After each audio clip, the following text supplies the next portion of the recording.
తండ్రి దేవా, మీరు మమ్మల్ని ఎన్నుకున్నారు తండ్రి దేవా తండ్రి. అయ్యా, చదవబడిన వాక్య ప్రకారముగా నా తండ్రి దేవా తండ్రి, అయ్యా మీ కృపచేత తండ్రి మమ్మల్ని తండ్రి జగత్తు పునాది వేయబడక మునిపే మమ్మల్ని తండ్రి మీరు అనుకున్నారు కాబట్టే తండ్రి ఈ లోకంలోనికి మమ్మల్ని ప్రవేశపెట్టారు దేవా. అందుని బట్టి మీకు స్తోత్రాలు నాయన. మీరిచ్చినటువంటి ఈ విలువైన ఆయుష్య కాలాన్ని, ఈ విలువైనటువంటి సమయాన్ని తండ్రి మీ సన్నిధిలో గడపడానికి మీరు మాకు చూపిన కృపను బట్టి మరొకసారి కృతజ్ఞతాస్తుతులు చెల్లించుకుంటూ మీరు మాత్రమే మాతో మాట్లాడమని, మీ స్వరాన్ని వినిపింప చేయమని కోరుకుంటూ మీ మాటల ద్వారా మా బ్రతుకులను దిద్దుకొనుటకు మరొక్కసారి తండ్రి దేవా మీరే మాట్లాడతారని కోరుకుంటూ మైకి శబ్దం ద్వారా ఎంతమంది అయితే వింటూ ఉన్నారో ప్రతి హృదయాన్ని కదిలించమని కోరుకుంటూ మీ కుమారుడు మా రక్షకుడు అయినటువంటి యేసుక్రీస్తు వారి ఉన్నతమైన నామములో ప్రార్థన అడిగి వేడుకొనుచున్నాం పరమ తండ్రి, ఆమేన్. క్రీస్తునందు ప్రియమైన దేవుని వారలారా, మీ అందరికీ మరొకసారి ప్రభువైన యేసుక్రీస్తు వారి పేరట వందనాలండి. అయితే దేవుడు మనం బైబిల్ గ్రంథంలో ఎక్కడ చూసినప్పటికీ కూడా దేవుడు మాట్లాడుతున్నటువంటి మాట ఏమిటి అంటే, లోకంలో యథార్థవంతులైన వారినంట ఆయన వెతుకుతున్నాడంట. యథార్థవంతులైన వారిని మాత్రమే ఎందుకు ఎతకాలి?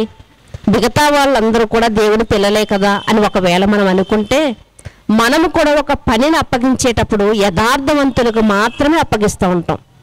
అంటే వీళ్ళు ఈ పని చేయగలరు అన్నటువంటి సామర్థ్యం వారిలో మనకు కనిపించినప్పుడే ఒక పనిని మన వారికి అప్పగిస్తూ ఉంటాం. అలాగే దేవుడు కూడానంట యథార్థవంతులైన వారిని వెతుకుచూ ఉన్నాడంట. ప్రతి విషయంలో కూడా అండి, ఒక చిన్న పిల్లల్ని స్కూల్కి పంపించాలంటే ఒక మంచి వారితో పంపించాలనుకుంటాం. ఒక ఉద్యోగంలో జాయిన్ అవ్వాలి అంటే, ఒక కంపెనీకి వెళ్ళాలి అంటే, ఎక్కడికి వెళ్ళాలన్నా కూడా వీళ్ళు యథార్థవంతులేనా అని ఆలోచిస్తాం. ఇప్పటి దినాలను మనం చూడగలిగితే మరీ ఆలోచిస్తూ ఉన్నాం. ఎందుకంటే జరుగుతున్నటువంటి సందర్భాలను బట్టి ఇతరులు ఎలాంటి వారు, వీళ్ళు ఎలాంటి వారు అని మనం ఆలోచిస్తూ ఉన్నాం ప్రియమైన దేవుని వారలారా. అయితే బైబిల్ గ్రంథంలో కూడా మనం చూడగలిగితే ఒక ఉత్తరాన్ని పంపించడానికి కూడా అతడు యథార్థవంతుడా కాదా అని ఆలోచించారు. అంటే ఒక ఉత్తరం అంటే ఒక కాగితమే కదా. అంటే ఒక కాగితాన్ని ఇవ్వడానికి కూడా, ఈ కాగితాన్ని మరో చోటకు చేరవేయడానికి కూడా ఇతడు యథార్థవంతుడా కాదా అని ఆలోచించారు. అంటే చూడండి ఎంత ఆలోచించవలసిన విషయం ఇది. మనం ఒక మాట మాట్లాడేటప్పుడు మనం ఈ మాటను వీళ్ళ మనసులో దాచుకుంటారా లేదా అని ఆలోచించి చెప్తూ ఉంటాం కదా. అదే బైబిల్ గ్రంథంలో మనం చూస్తున్నప్పుడంట ఒక ఉత్తరాన్ని రాసంట మరో చోటుకి పంపించడానికి ఇతడు యథార్థవంతుడా కాదా అని ఆలోచించారంట. ఆలోచిద్దామండి ఈ సందర్భాన్ని గురించి. దానికన్నా ముందుగా ఒకసారి మనం చూడగలిగితే ఆదికాండము ఒకవేళ మీరు ఎప్పుడు వినకపోతే ఈ సందర్భాన్ని ఒక్కసారి జాగ్రత్తగా వినండి. ఆదికాండము 17వ అధ్యాయము. ఆదికాండము, ఎందుకంటే మనం వినని సంగతులను మనకు సరిగా అర్థం కాదండి. ఆదికాండము 17వ అధ్యాయము 23వ వచనాన్ని మీరు చూడగలిగితే, అప్పుడు అబ్రహాము తన కుమారుడైన ఇస్మాయేలును తన ఇంట పుట్టిన వారినందరినీ తన వెండితో కొనబడిన వారినందరినీ అబ్రహాము ప్రతి వానిని పట్టుకుని దేవుడు తనతో చెప్పిన ప్రకారము ఆ దినమందే వారికి వారి గోప్యాంగ చర్మమును సున్నతి చేసెను. ఇక్కడ మనం సరిగా ఎప్పుడో కానీ విననటువంటి సందర్భం మనకు కనిపిస్తుంది. ఏంటంటే అది సున్నతి. ఇశ్రాయేల్లో మనం చూడగలిగితే పుట్టినటువంటి బిడ్డ 8వ దినము రాగానే ఈ సున్నతి కార్యక్రమాన్ని చేసేవారు. గోప్యాంగ చర్మాన్ని కట్ చేస్తూ ఉండేవారు. ఇప్పటికీ కూడా చాలామంది సహోదరులు ఈ కార్యక్రమాన్ని ఇంకా జరిగిస్తూనే ఉన్నారు, ముస్లిం సహోదరులు మరి కొంతమంది. అయితే ఇది అసలు మొట్టమొదటి ఎక్కడ స్టార్ట్ అయిందని మనం చూడగలిగితే అబ్రహాము గారి దగ్గర నుండి దేవుడు నిబంధన చేసుకున్నాడంట. ఏమంటున్నాడు అంటే, నీ గర్భాన పుట్టిన వారు నీవు కొనుక్కున్నటువంటి, అంటే ఈరోజు మనం కూరగాయలు కొనుక్కున్నట్లుగా ఆ రోజుల్లో దాసుల్ని అంటే పనివారిని కూడా కొనుక్కునేవారు. అలాగే నువ్వు వెండితో కొనబడినటువంటి నీ దాసులు పిల్లల్ని ఇంట పుడతారు కదా, వీళ్ళందరికీ కూడా నువ్వేం చేయించాలంటే సున్నతి చేయించాలి. అక్కడ దేవుడు ఒక ఆజ్ఞగా జారీ చేసినప్పుడంట ఈ సున్నతి కార్యక్రమాన్ని ఇక్కడ అబ్రహాము గారు చేయించినట్లుగా మనకు కనిపిస్తుంది. అంతేకాదు అబ్రహాము గారు కూడా అక్కడ సున్నతి చేయించుకున్నట్లుగా మనకి కనిపిస్తూ ఉంటుంది. అయితే ఇది ఎందుకు చదువుకుంటున్నాము అంటే మనం చెప్పుకోబోతున్నటువంటి అంశానికి ప్రధానమైనటువంటి మాట ఇదే ప్రియమైన దేవుని వాళ్ళరా. ఎందుకు అంటే అపోస్తులైనటువంటి పౌలు గారు 14 పత్రికలు రాసినటువంటి పౌలు గారంట మొదటి ప్రయాణములో అంతా చుట్టూ తిరిగంట సువార్తను ప్రకటించుకుని వచ్చారంట. అపోస్తులైనటువంటి పౌలు గారు అనగానే ఆయన ఎవరికి అపోస్తుడు అన్నది మనకు తెలియాలి. ఎవరికి అపోస్తుడండి? ఆయన అన్యజనులకు అపోస్తులుగా పిలువబడినవాడు. కనుక ఈ పౌలు గారంట తన మొదటి ప్రయాణము అంటున్నానంటే ఆయన ఎన్ని ప్రయాణాలు చేసి ఉండాలి? 3 ప్రయాణాలు చేశాడండి ఆయన. అంటే మొదటి ప్రయాణములోనంట ఆయనంట ఎంతో దూరం ప్రయాణం చేసంట ఆయన ఏం చెప్తూ వచ్చారంటే ధర్మశాస్త్రాన్ని గురించి బోధిస్తూ వచ్చారు. ధర్మశాస్త్రంలో ఉన్న విషయాలను గూర్చి బోధిస్తూ వచ్చారు. యేసుక్రీస్తు వారిని గూర్చి బోధిస్తూ వచ్చారు. అంటే మన చేతిలో ఉన్నటువంటి 66 గ్రంథాలను గురించి ఆయన మాట్లాడుతూ వచ్చారు. ఎందుకు ఇలా చెప్తున్నానంటే ఈరోజు చాలామంది ఇదిగో ఈ 66 గ్రంథాల్లో పాత నిబంధన మనకు అవసరం లేదు అంటారు, మనకి కొత్త నిబంధనే అవసరం అంటారు. అందుకనే చెప్తున్నానండి, పౌలు గారు కూడా పాత నిబంధన కొత్త నిబంధన కూడా చెప్తూ వచ్చారు సువార్త. అయితే ఆయన బోధించి వచ్చిన తర్వాత అంట అక్కడికి ఎలాంటి వారు వచ్చారు అంటే ఒకసారి మీరు ఆ వచనాన్ని చూడగలిగితే రోమీలకు రాసినటువంటి పత్రిక, రోమాలో ఉన్నటువంటి సంఘానికి పౌలు గారు పత్రిక రాస్తూ రోమా పత్రిక చూడండి 9వ అధ్యాయము, రోమా పత్రిక 9వ అధ్యాయము 28వ వచనాన్ని చూడగలిగితే 28వ వచనాన్ని మీరు చూడగలిగితే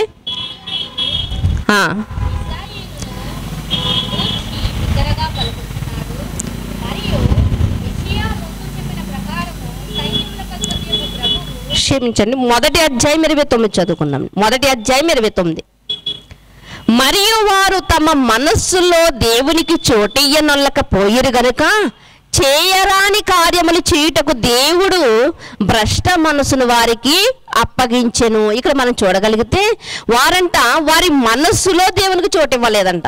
అంటే పౌలు గారు ఇంతగా బోధించినప్పటికీ కూడా, సేవకులైన వారు ఇంతగా బోధిస్తున్నప్పటికీ కూడానంట ఆ మాటలు ఈ చెవిలోంచి వెళ్తున్నాయంట, ఆ చెవిలోంచి బయటికి వెళ్ళిపోతున్నాయంట.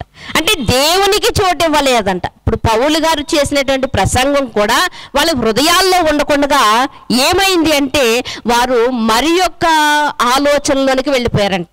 ఏంటి అంటే ఇక్కడ మనం చూడగలిగితే ఏంటి అంటే ఇప్పుడు సున్నతి చేయించుకుంటేనే రక్షణ అనేవారు కొంతమంది ఏమో నువ్వు సున్నతి చేయించుకోకపోయినా నువ్వు పర్వాలేదని కొంతమంది.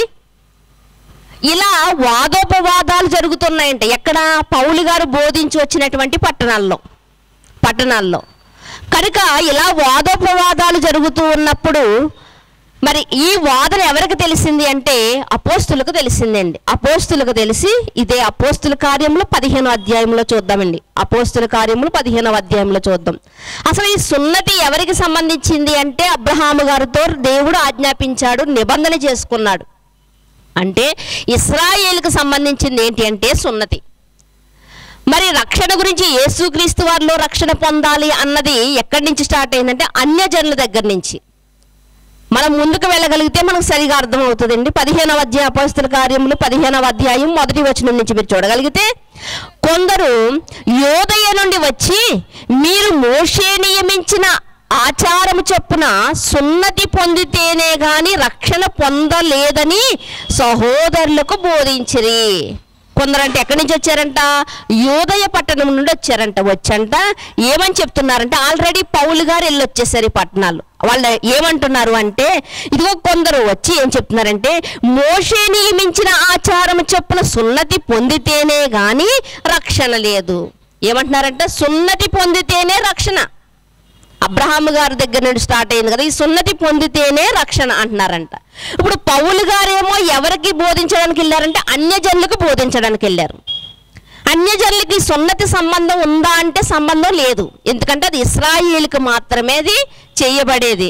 కానీ కొంతమంది ఏమంటున్నారంటే సున్నతి పొందితేనే కానీ రక్షణ లేదు కాబట్టి మీరు సున్నతి పొందాలని అన్యజనుల విషయంలో బలవంతం చేస్తున్నారంట, బలవంతము చేస్తున్నారంట. చూడండి కిందకు చూడగలిగితే, పౌలునకును బర్నబాకును వారితో విశేషమైనటువంటి వివాదము తర్కము కలిగినప్పుడు ఈ అంశము విషయమే పౌలును బర్నబాను తమలో మరికొందరును యెరూషలేమునకు అపోస్తలుల యొద్దకు పెద్దల యొద్దకు వెళ్ళవల్లని సహోదరులు నిశ్చయించిరి.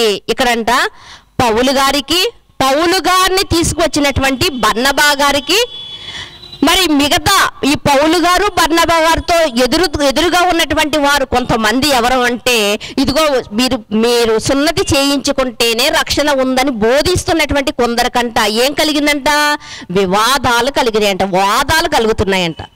ఈరోజు సంఘాల్లో మనం చూడగలిగితే ఇలాంటి వాదాలు ఉండవండి, ఎందుకంటే ఇంత లోతుగా ఆలోచించరు కదా.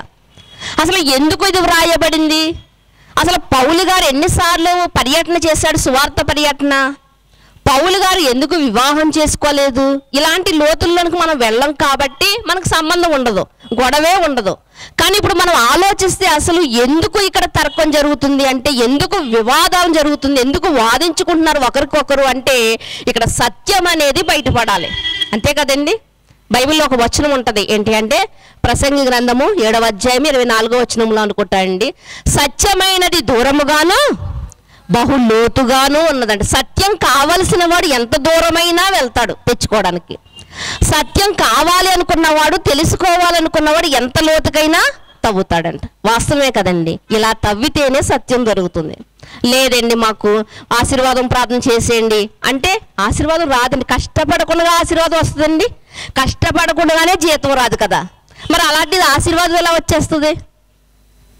మనం చేసే పనుల్లోనేమో ఒక న్యాయాన్ని మనం ఆలోచిస్తున్నాం, దేవుడి దగ్గర నుండి పొందుకునేది మాత్రం ఒక న్యాయాన్ని మనం ఆలోచిస్తూ ఉంటాం. అయితే ఇక్కడ మనం చూడగలిగితే బర్నబా గారు పౌలు గారునంట అక్కడ ఉన్నటువంటి వారితో విశేషమైనటువంటి వివాదమును తర్కం కలుగుతుందంట. లేదండి ఎలా చెప్పినా పర్వాలేదండి, ఒక గంట గడిపేసి వెళ్ళిపోతామంటే ఎవరికి ఏ గొడవ ఉండదండి. లేదండి పాస్టర్, అందుకనే మేము చెప్తూ ఉంటామండి ఏంటంటే, మేము చెబుతున్నటువంటి మాటలు మీ బైబిల్లో ఉన్నాయా లేదా చూసుకోండి అని. మార్కు గారు కూడా ఏం చెప్తారు అంటే, మీరు ఏమి వింటున్నారో జాగ్రత్తగా చూసుకోండి, ఏం వింటున్నారు, ఏది చెప్తే అది వినేయకండి, ఏది చెప్తే అది వినేయకండి. ఏది పడితే అది కడుపులో వేస్తేనే ఏమైపోద్దండి, కడుపు డ్యామేజ్ అయిపోద్ది. మరి ఏది పడితే అది వినేసి హృదయంలో పెట్టేసుకున్నాం అనుకోండి, దాని ద్వారానే మనం నడుస్తాం, అంతే కదండి. దాని ద్వారానే ఏంటంటే హృదయం నిండిన దానిని నోరు మాట్లాడుతుందంట, మన ప్రవర్తన అలా మారిపోద్ది. కాబట్టి మనం దేన్ని మంచిదాన్ని పెట్టుకోవాలన్నమాట. అంటే సజ్జనుడు, గత వారం మనం మాట్లాడుకున్నాం, సజ్జనుడు అంటే ఏం పెట్టుకుంటాడంట, మనసులోని మంచి ధననిధి కలిగి ఉంటాడంట. కనుక ఇక్కడ సత్యాన్ని తెలుసుకోవాలనుకున్న వారు కొంతమంది, ఎలా చెప్తేలేంటి ఏంటి అన్నవారు కొంతమంది, ఇలాగా 2-3 బ్యాచ్ల కింద ఇక్కడ మనకు కనిపిస్తూ ఉన్నారు. వారితో తర్కం పెట్టుకుంటున్నారంటే మీరు అలాంటి అబద్ధ బోధనలకు మీరు వెళ్ళకూడదు. దేవుని వాక్యాన్ని ఎలా పడితే మీరు అలా అర్థం చేసుకోకూడదు అని చెప్పి పౌలు గారు బర్నబా గారంట వాళ్ళతో తర్కిస్తూ ఉన్నారంట. తర్కించిన తర్వాత వాళ్ళు తేల్చుకున్నటువంటి విషయం ఏమిటి అంటే, లేదు ఇది ఇక్కడితో ఆగిపోయేది కాదు, కాబట్టి దీనికి సరైనటువంటి సమాధానాన్ని మనం వెతుక్కోవాలి. మనం అందరిది ఒకటే బోధ కనుక సరైనటువంటి బోధలోకి వెళ్ళాలి. ఇప్పుడు నేను ఒకటి చెప్పానండి, మరొకటి చెప్పారు, ఇప్పుడు వింటున్న వారికి ఎలా ఉంటుంది, ఇది నిజమా అన్నట్టు ఉంటుంది, అంతే కదా. అందుకనే అపోస్తుల బోధని బైబిల్ గ్రంథంలో రాయబడింది. అపోస్తుల బోధ అంటే అపోస్తులందరూ కూడా ఒకే విధంగా మాట్లాడారు, అపోస్తులందరూ కూడా ఒకే విధంగా మాట్లాడారు. పౌలు గారు ఒకలా మాట్లాడారండి, పేతురు గారు ఒకలా మాట్లాడారు అన్నాకుండదండి. మన ఊర్లో అయితే మరి దైవజనులైన వారు, సేవకులైన వారు ఒక్కొక్కరు ఒక విధంగా మాట్లాడవచ్చు, కానీ బైబిల్లో ఉన్నటువంటి అపోస్తులు మాత్రం అట్టి రీతిగా మాట్లాడలేదు. అందుకనే ఒక నిర్ణయాన్ని తీసుకున్నంట, ఏమని నిర్ణయాన్ని తీసుకున్నారో మనం చూడగలిగితే, మరి యెరూషలేమునకు అపోస్తుల యొద్దకు పెద్దల యొద్దకును వెళ్ళవలనని సహోదరులు నిశ్చయించుకున్నారంట. లేదు, మనం సువార్త చేస్తున్నామంటే దేన్ని కేంద్ర స్థానంగా చేసుకున్నామంటే మనం యెరూషలేము పట్టణాన్ని కేంద్ర స్థానంగా చేసుకున్నాం. ఇప్పుడు యెరూషలేము పట్టణంలో ఎవరున్నారు అంటే మిగతా అపోస్తులు ఉన్నారు. అపోస్తులు అంటే ఎవరు అంటే యేసుక్రీస్తు వారి యొక్క శిష్యులు. వీళ్ళందరూ కూడా ఎక్కడ ఉన్నారు అంటే అక్కడే ఉన్నారు. పెద్దలు ఉన్నారు, ఇంకా ఎవరు ఉన్నారంటే ఇంకా గొప్పవారైన వారు కూడా ఉన్నారు. వాక్యములోను యేసుక్రీస్తు వారితో తిరిగినటువంటి సందర్భాల్లోనూ యేసుక్రీస్తు వారిని గూర్చి బోధించే విషయంలోనూ గనులైనటువంటి వారు కూడా అక్కడ ఉన్నారు. కాబట్టి మనం అక్కడికి వెళ్దాము, అక్కడ ఒక మహాసభ ఏర్పాటు చేద్దామని చెప్పుకుంటున్నారు. ఒక మహాసభ ఏర్పాటు చేద్దామని చెప్పి వాళ్ళందరూ కూడా సిద్ధపడి మరి అక్కడికి వెళ్ళినట్లుగా మనకి కనిపిస్తూ ఉంటుంది. అక్కడ ఎవరెవరు ఉన్నారు అంటే మొత్తం అపోస్తులందరూ కూడా అక్కడ ఉన్నట్లుగా మనకు కనిపిస్తుంది. తర్వాత మాటను చూద్దామండి. తర్వాత మాటని, కాబట్టి వారు సంఘములకు సాగనంపి పినేకే సమరయ దేశముల ద్వారా వెళ్ళుచు అని వ్రాయబడి కింద మాటలో మీరు చూడగలిగితే 5వ వచనాన్ని చదువుతున్నాండి. 5వ వచనాన్ని, పరిసయ్యుల తెగలో విశ్వాసులైన కొందరు లేచి అన్యజనులకు సున్నతి చేయవలననియు మోషే ధర్మశాస్త్రమును గైకొనుడనియు వారికి ఆజ్ఞాపింపవలనని చెప్పారు. కొందరు అంటున్నారు లేదు మనం ఎప్పటి నుంచో ఏ ధర్మశాస్త్రాన్ని ఆచరిస్తున్నాం, మనం మోషే ధర్మశాస్త్రాన్ని ఆచరిస్తున్నాం. కాబట్టి ప్రతి ఒక్కరూ కూడా ఏం చేయించుకోవాలంటే సున్నతి చేయించుకోవాలి అని కొంతమంది అంటున్నారంట ఈ వివాదంలోని. అయితే ఏది ఎలా ఉన్నప్పటికీ కూడా ఇది కాదని చెప్పి వాళ్ళు ఏమంటున్నారు అంటే చూడండి, కింద మాటల్లో మీరు చూడగలిగితే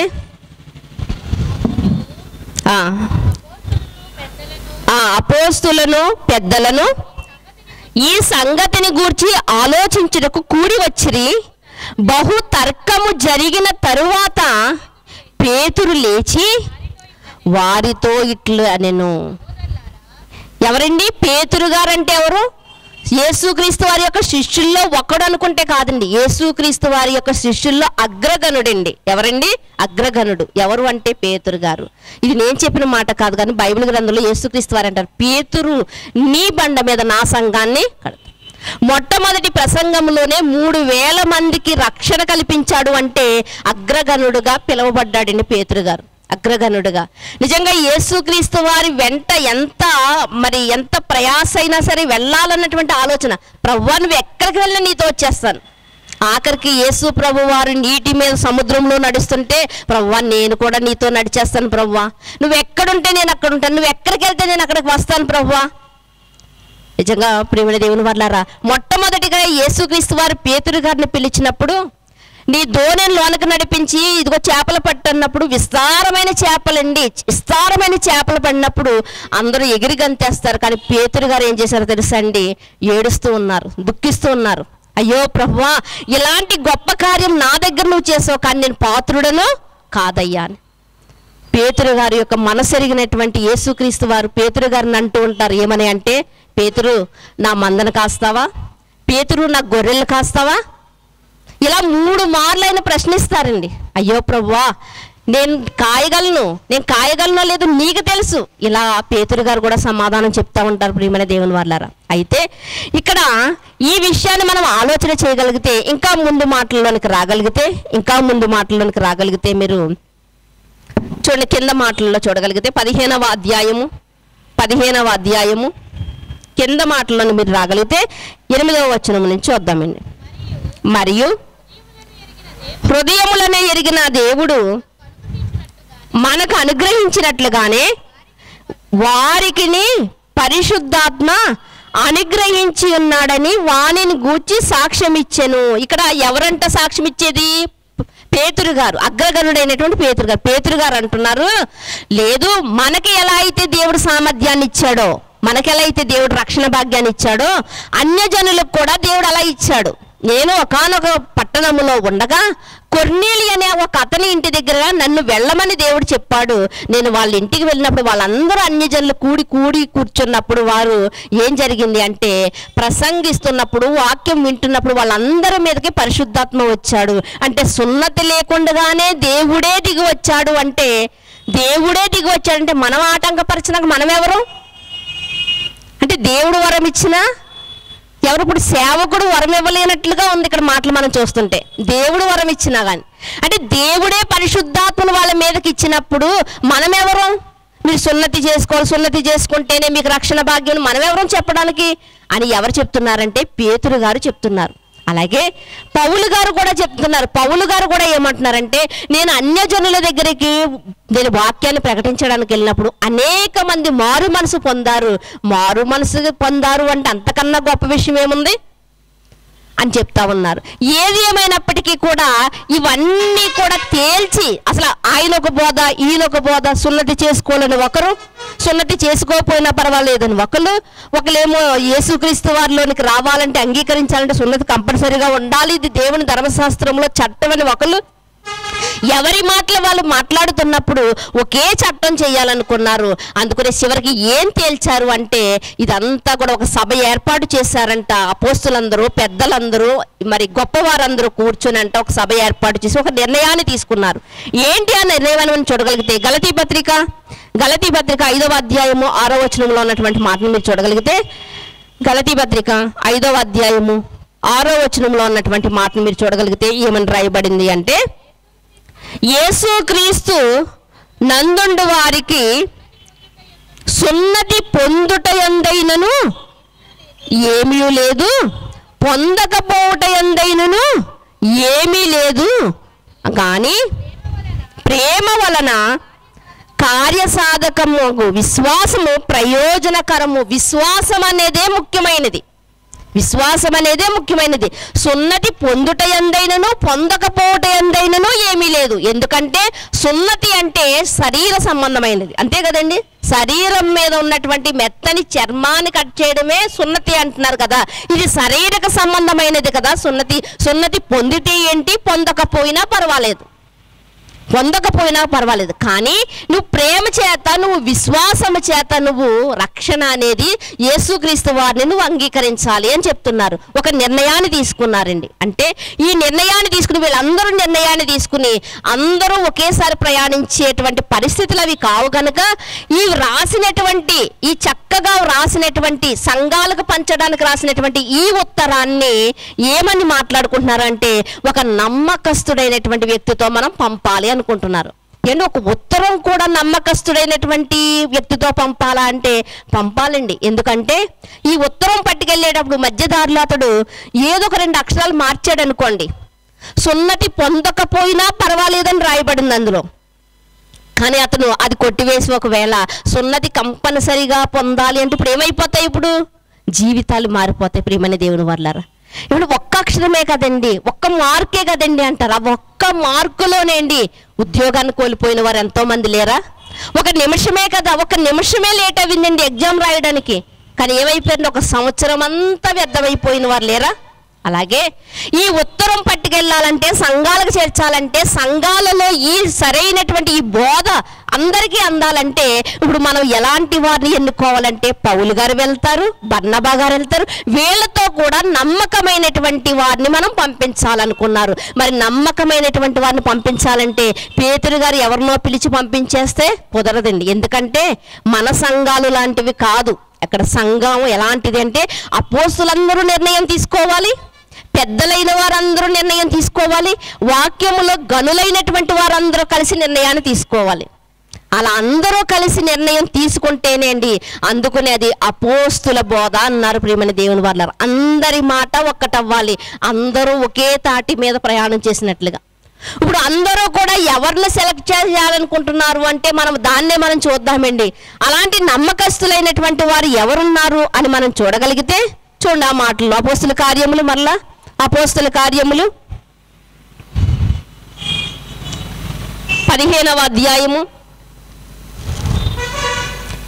అపోస్తుల కార్యములు 15వ అధ్యాయము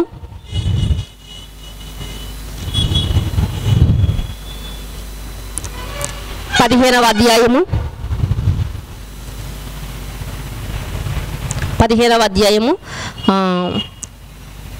12వ వచనాన్ని మరొకసారి చదువుకుందామండి. అంతటా ఆ సమూహం అంతయు ఊరుకుండి బర్నబాయు పౌలును తమ ద్వారా దేవుడు అన్యజనుల్లో చేసిన సూచక్రియలను అద్భుతములను వివరింపగా. పౌలు గారు కూడా అంటున్నారు, మేము కూడా అన్యజనులకు సువార్త బోధించడానికి వెళ్ళినప్పుడు అన్యజనుల పట్ల దేవుడు ఎన్నో అద్భుత కార్యాలు చేశాడు, ఎన్నో ఆశ్చర్య కార్యాలు చేశాడు. దేవుడే కార్యాలు చేశాడంటే ఈరోజు సున్నతి పొందాలన్నటువంటి నినాదం మీరు ఎందుకు పెడుతున్నారు అని చెప్పి, మీరు ఎందుకు వారికి అడ్డుబండగా నిలుస్తున్నారు అని చెప్తా ఉంటారు ఆయన. చూడండి కింద మాటలోకి వెళ్తే 14లో చూడగలిగితే, అన్యజనుల్లో నుండి దేవుడు తన నామము కొరకు ఒక జనమును ఏర్పరచుకొనుటకు వారిని ఎలాగ మొదట కటాక్షించును సుమియోను వివరించి చెప్పిన. సుమియోన్ అంటే ఎవరో తెలుసా అండి? పేతురు గారికి ఉన్న మరో పేరే. ఎందుకంటే బైబిల్ గ్రంథంలో ఒక్కొక్కరికి 3 పేర్లతో 4 పేర్లతో పిలువబడేవారు. పేతురు, కేఫా, సుమియోను, సీమోను పేతురు, ఇవన్నీ ఒక్కల పేర్లేండి ఇవన్నీ కూడా. అయితే ఆ పేతురు గారు కూడా చెప్తున్నారు, ఇదిగో నేను వాక్యాన్ని బోధించినప్పుడు కూడా అన్యజనుల్లో దేవుడు తన ఆత్మను నింపాడు, అద్భుత కార్యాలను చేశాడు, కాబట్టి మనమెవరూ ఆటంకపరచడానికి అని ఆయన మాట్లాడుతున్నట్లుగా మనకు కనిపిస్తూ ఉంటుంది. కింద వచనాలకు వద్దామండి. కింద వచనాలకి 19వ వచనం, కాబట్టి అన్యజనుల్లో నుండి దేవుని వైపు తిరుగుచున్న వారిని మనము కష్టపెట్టక. ఇప్పుడు మీరు సున్నతి పొందాలి, ఒకరేమో సున్నతి పొందకపో, ఇలా ఇన్ని మాటలు చెప్తుంటే ఇప్పుడు అన్యజనులైన వారికి ఎలా ఉంటుందండి? బుర్ర పనిచేయదు. ఇవన్నీ ఎందుకు, ఈ గోలంతా మనకు ఎందుకు అనుకుంటారు కదా నిజంగానే. ఇప్పుడు చాలా మంది అలాగే ఉన్నారండి. కొంతమంది అలా బోధిస్తున్నారు, కొంతమంది ఇలా బోధిస్తున్నారు. అసలు ఏది సరైన బోధ, ఏది సరైన బోధ అని నేను చెప్తానంటే, ఒక బైబిల్ కొనుక్కుని దాన్ని చదివితే అదే సరైన బోధ. ఎందుకంటే నీకు బైబిలే బోధకుడే బోధిస్తాడు నిజంగానే. కనుక ఇక్కడ మనం చూడగలిగితే వాళ్ళు చెప్పింది కరెక్ట్, వీళ్ళు చెప్పింది కరెక్ట్ అంటే బైబిల్లో ఉన్నదే కరెక్ట్, కానీ చెప్పే విధానంలో తేడా వస్తుంది. చెప్పే విధానంలో తేడా వస్తుంది ప్రియమైన దేవుని వాళ్ళారా. చూడు కింద వచనంలో 22 నుంచి మనం చదువుకుందామండి. ఈసారి 22వ వచనం నుంచి జాగ్రత్తగా మీరు చూడగలిగితే, అప్పుడు సహోదరులలో ముఖ్యులైన బర్సబా అను మారు పేరు గల యూదాను. చూసారు ఇక్కడ బర్సబా అన్న యూదా అన్న ఒకళ్ళ పేరే. బర్సబాను మారు పేరు గల యూదాను షీలను తమలో ఏర్పరచుకుని పౌలుతోనూ బర్నబాతోనూ అంతియొకయ పంపుటకు యుక్తమని అపోస్తులు పెద్దలను సంఘమంతియు తోచెను. ఎంతమంది సెలెక్ట్ చేశారో చూసారా? అపోస్తులు సెలెక్ట్ చేశారంట, పెద్దలు సెలెక్ట్ చేశారంట, సంఘమంతా కూడా సెలెక్ట్ చేసిందంట. ఏమని సెలెక్ట్ చేసింది?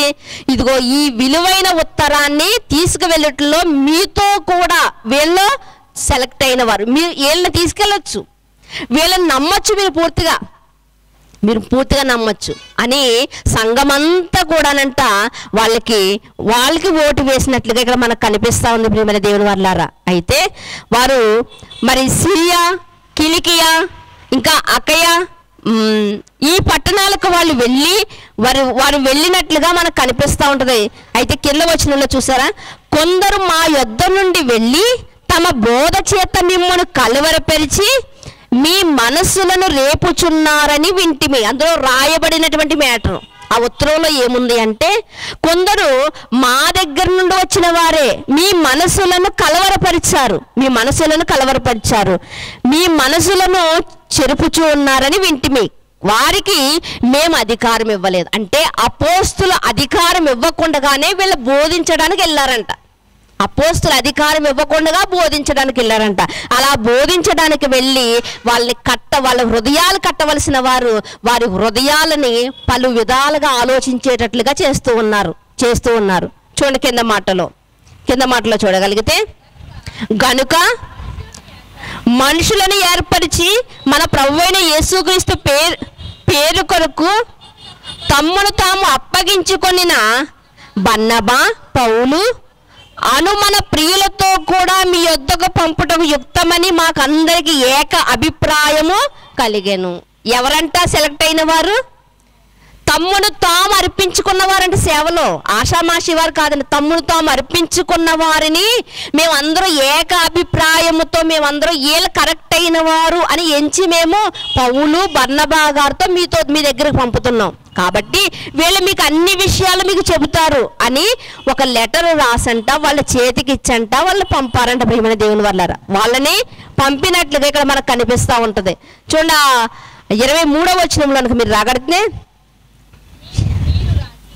మీరు రాసి వారి చేత పంపినదేమనగా, ఇదిగో కొందరు వచ్చి మీ మనసులను చెడగొట్టారని మేము విన్నాము. కాబట్టి మీరు ఎలాంటి నిర్ణయం తీసుకోవాలి, మీరు ఏ వాక్యాన్ని మీ హృదయంలో ఉంచుకోవాలి అన్న దానిని మీరు కలవరపడకుండా ఒకే తాటి మీద మీరు నడవడానికి మీకు ఉపయోగపడే వాక్యాన్ని ఎక్కడి నుండి మేము తీసుకొస్తున్నామంటే, యెరూషలేము పట్టణములో అందరి సముఖములో మేము కేంద్ర స్థానంగా చేసుకున్నటువంటి అపోస్తుల దగ్గర నుండి మేము రాయించుకుని వస్తున్నాం. అపోస్తులే ముద్రించారంటే తిరుగులేదు, అపోస్తులే ముద్రించారంటే తిరుగులేదు. అలాంటి ప్రథమ సంఘమైనటువంటి లేకపోతే మరి మొట్టమొదటి సంఘమైనటువంటి ఆ సంఘము నుండి మేము మీకు లెటర్ తెస్తున్నాము అని వారు పట్టుకుని వెళ్తున్నారు. ప్రియమైన దేవుని వర్లారా చూడండి, ఇంకా కింద వచనాల్లోకి మనం వెళ్ళగలిగితే వీళ్ళకు ఉన్నటువంటి మంచి లక్షణం ఏమిటి అంటే, వీళ్ళంట తమ్మును తామే అర్పించుకున్న వారంట. అంటే ఎటువంటి ఆలోచనలు, లోక సంబంధమైన ఆలోచనలు లేవంట. అలా ఆలోచనలు లేకుండా ప్రభు పనిలో లేకపోతే సువార్త పనిలో తమ్మును తాము అర్పించుకున్నారంట. బర్నబా కూడా అలాంటి వాడేనండి. బర్నబా కూడా తనకు ఉన్నదంతా వదిలిపెట్టేసి పెంటగా ఎంచుకుని పౌలు గారు కూడా ఇందులోకి వచ్చారంట. అంటే ఈ లోకంలో ఉన్నదంతా పెంటతో సమానము, కానీ దేవుని సేవలో నేను పొందుకునేది గొప్పది అన్నటువంటి ఆశలు కలిగి వారు తమ్మును తాము దేవునికి అర్పించుకున్నట్లుగా మనకు కనిపిస్తూ ఉంటుంది. చూడండి, అసలు ఈ బర్సబా అనే వ్యక్తి ఎవరు, ఈ శీలా గారు ఎవరని మనం ఆలోచిస్తే, ఈ బర్సబా గారి గురించి ఒక వచనం ఇక్కడ రాయబడి ఉంటుందండి. చూడండి, మొదటి అధ్యాయంలో అనుకుంటాం, మొదటి అధ్యాయము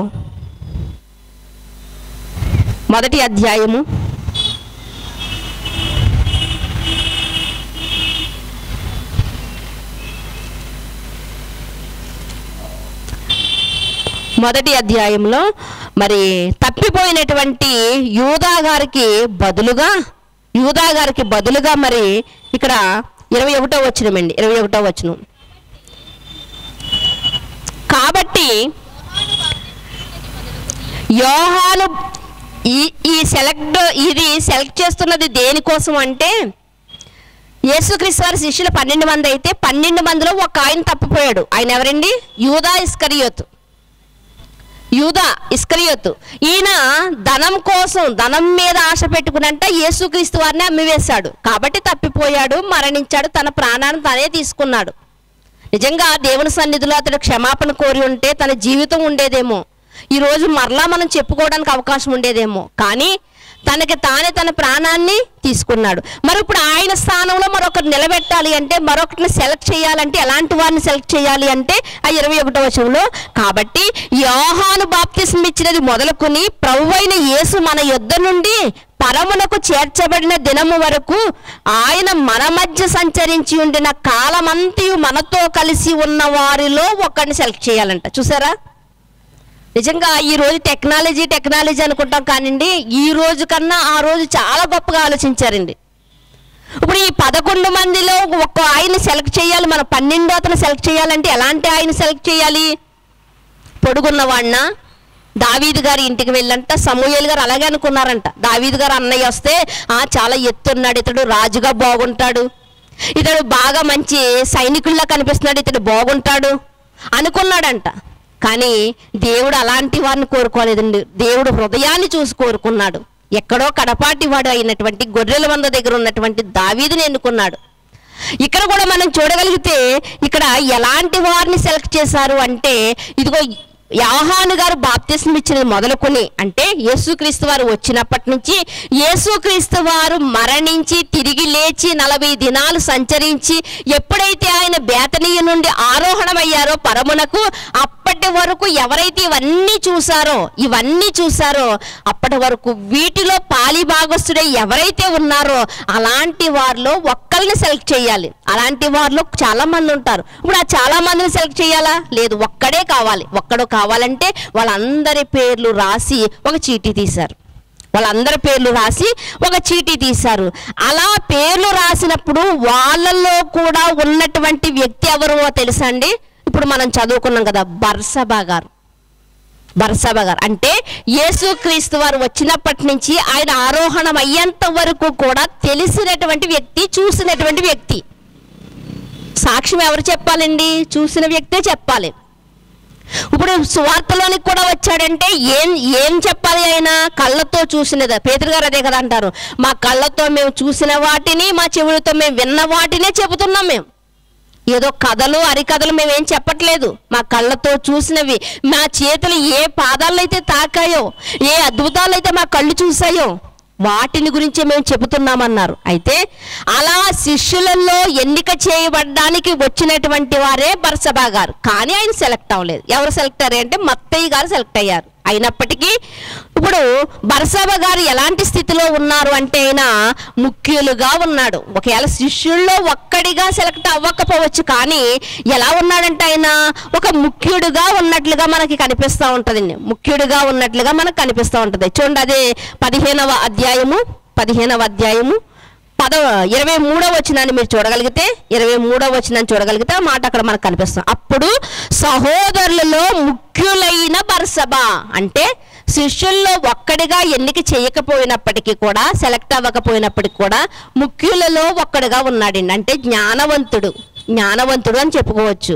అయితే తర్వాత వ్యక్తి ఎవరు అంటే వెళ్ళడానికి సెలెక్ట్ అయినటువంటి వారు, ఈ ఉత్తరాన్ని పట్టుకుని వెళ్ళడానికి సెలెక్ట్ అయిన వారు షీలా గారు. ఆయన గురించే మనం కొంచెం తెలుసుకుందాం ప్రియమైన దేవుని వారలారా. ఆయన గురించే మనం తెలుసుకుందాం. షీలా గారి యొక్క జీవితాన్ని మనం చూడగలిగితే ముఖ్యంగా ఇక్కడ వ్రాయబడినటువంటి మాట ఏంటంటే వాళ్ళంతా ప్రవక్తలు అంట. షీలా గారు ఎవరండి? ప్రవక్తలు. మొట్టమొదటిగా ముఖ్యుల్లో ఒకడు, నమ్మకస్తుడు అని అందరూ సర్టిఫికేట్ చేశారు అతనికి, నమ్మకస్తుడని. తర్వాత ఆయన ఒక ప్రవక్త అంట. చూడండి, ఆయన గురించి కొన్ని మాటలు మనం విందామండి. ఆయన గురించి 15వ అధ్యాయము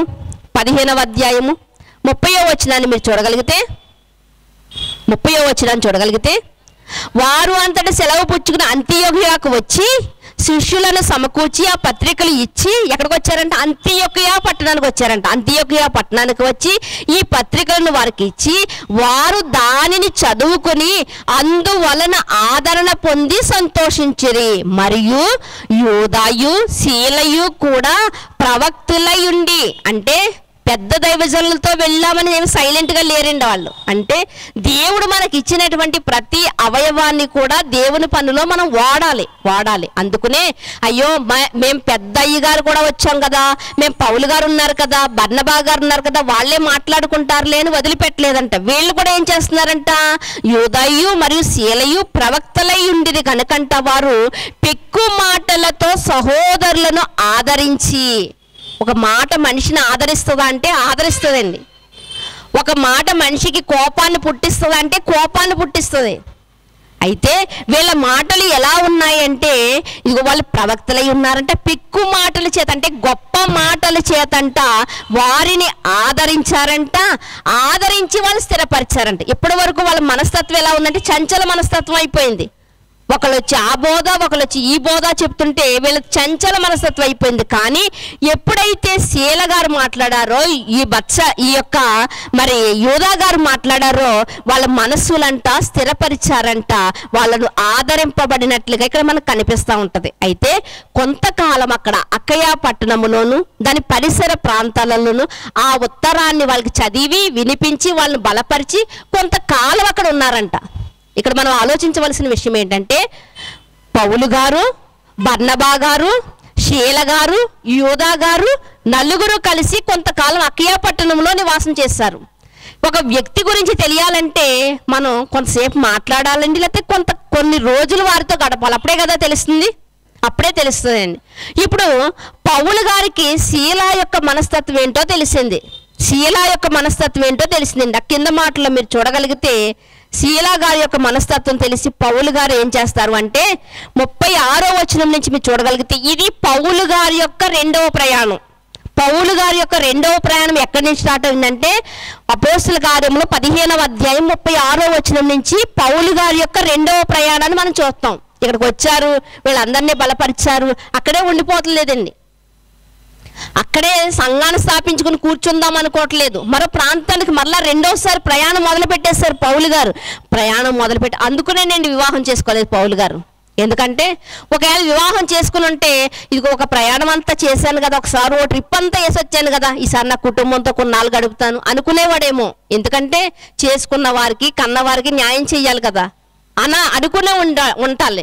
అందుకనే పౌలు గారు అన్నారు వివాహం చేసుకోకపోవడమే బెస్ట్ నేను. ఎందుకంటే ఒక పక్క వాళ్ళని సంతోష పెట్టాలి, ఒక పక్క నా దేవుని సంతోష పెట్టాలి. అర్థం కాని స్థితిలో నేను ఉండేవాడినేమో. ఒకవేళ మిమ్మల్ని చేసుకోవద్దని నేను అనట్లేదు, కానీ మీకు ఇష్టమైతే మీరు చేసుకోండి అని పౌలు గారు చెప్పారండి. పౌలు గారు చెప్పారు. ఈ మాటలు మనం చూడగలిగితే రెండో ప్రయాణం మొదలైందండి. రెండో ప్రయాణం మొదలైనప్పుడు మనం చూడగలిగితే పౌలు గారు బర్నబా గారు మరలా బయలుదేరుతున్నారు. బయలుదేరుతున్నప్పుడు పౌలు గారితో పాటు బర్నబా గారితో పాటు ఒక వ్యక్తి వెళ్తున్నాడు. ఆయన పేరేంటి? మార్కు గారు. మార్కు గారు. ఈ మార్కు గారు ఎవరు అంటే బర్నబా గారికి మేనల్లుడు. మనం వాక్యాలను ధ్యానిస్తే మనకు అర్థమవుతుంది. బర్నబా గారికి మేనల్లుడు ఎవరండి? మార్కు గారు. అయితే బర్నబా గారేమో మార్కు గారిని తీసుకెళ్ళొచ్చు అంటున్నారు రెండవసారి సువార్తకి. పౌలు గారు వద్దంటున్నారు. ఎందుకు వద్దంటున్నారు? ఎందుకు వద్దంటున్నారు అంటే ఆ మాటలో మీరు చూడగలిగితే కింద మనకు కనిపిస్తూ ఉంటుంది. ఆ కింద మాటలో మీరు చూడగలిగితే అప్పుడు మార్కు అను మారు పేరు గల యోహాను వెంటబెట్టుకుని పోవుటకు బర్నబా ఇష్టపడెను. అయితే పౌలు పంపోలియాలో పని కొరకు తమతో కూడా రాక తమ్ముని విడిచిన వానిని వెంటబెట్టుకుని పోవుట యుక్తము కాదని పని మధ్యలో వదిలిపెట్టి వెళ్ళిపోయాడు. ఇలాంటి వాడిని మరలా రెండోసారి తీసుకెళ్ళడం వేస్ట్. చాలామంది అంతే అండి. గడిచిన దినాలలో మరి మీటింగ్స్ పెట్టినప్పుడు పాంప్లెంట్స్ పంచడానికి వెళ్తూ ఉండేవాళ్ళమండి. కొన్ని వేల పాంప్లెంట్స్ చేత్తో పట్టుకుని ఎంత టైం అయినా కూడా పంచిపెడుతుండేవాళ్ళమండి. కానీ అందులో కొంతమంది ఏం చేసేవారంటే టైం చూసుకునేవారండి. కరెక్ట్గా 12 అయిందా, చేతిలో ఎన్నున్నప్పటికి కూడా వీళ్ళకి వెళ్ళిపోతూ ఉండేవారండి. ఇలాంటి వారిని దేవుడు కోరుకునేది. నీ టైం చూసుకో. రోజు మనం టైంకే భోజనం చేస్తాం. ఒక రోజు తినకపోతే నష్టమే ఉందండి. కానీ నా చేతిలో ఉన్న ఏ పాంప్లెంట్స్ ఎన్ని అయితే ఉన్నావో అన్నీ పూర్తిగా పంచిన తర్వాత ఇంటికి రావాలి. అది మనం చేసే పని. మనం చేసేది మనుషుల మెప్పు కోసం కాదు, దేవుని యొక్క ఘనత రానాకి. కనుక ఇక్కడ మనం చూడగలిగితే మార్కు గారంట సువార్తల పంపోలియా పట్టణానికి వెళ్ళినప్పుడంట అక్కడంట మధ్యలోనే పనిని ఆఫ్ చేసంట వదిలిపెట్టేసి వచ్చేసాడంట. ఇప్పుడు పౌలు గారు అంటున్నారు అలా మధ్యలో వచ్చేసేవాడిని, పూర్తిగా కడ వరకు రానటువంటి వాడిని, నమ్మకం లేని వాడిని ఎందుకు తీసుకెళ్ళడం? వద్దు అంటున్నారు పౌలు గారు. బర్నబా గారు అంటున్నారు తీసుకువెళ్దాం అంటున్నారు. ఇష్టపడుతున్నారంట. ఎందుకు ఇష్టపడుతున్నారంటే ఆయనకి రక్త సంబంధి కాబట్టి ఇష్టపడుతున్నారు. అయితే ఇద్దరికీ వాదం కలిగిందంటే ఎవరికి? పౌలు గారికి, బర్నబా గారికి. అప్పుడు పౌలు గారు ఏం చేశారు అంటే శీల గారిని సెలెక్ట్ చేసుకుని తీసుకెళ్లారండి. ఎవరినండి? శీల గారిని. శీల గారిని ఎందుకు తీసుకువెళ్ళారు? శీల గారిని ఎందుకు తీసుకువెళ్ళారంటే ఇదిగో కొన్ని దినాలు అక్కడ గడిపారు. ఇతని మనస్తత్వం ఏంటో తెలిసింది. పౌలు గారు అనుకుని ఉండాలి నిజంగా ఇదిగో ఇతని లక్షణాలన్నీ చూస్తుంటే నా లక్షణాలలాగే కనిపిస్తున్నాయి. నాకు ఎలా ఉందో, నా ఆసక్తి ఎలా ఉందో దేవుని పట్ల ఇతనికి కూడా అదే ఆసక్తి ఉంది. ఇలాంటి వాడు నాతో ఉంటే చాలా బాగుంటుంది.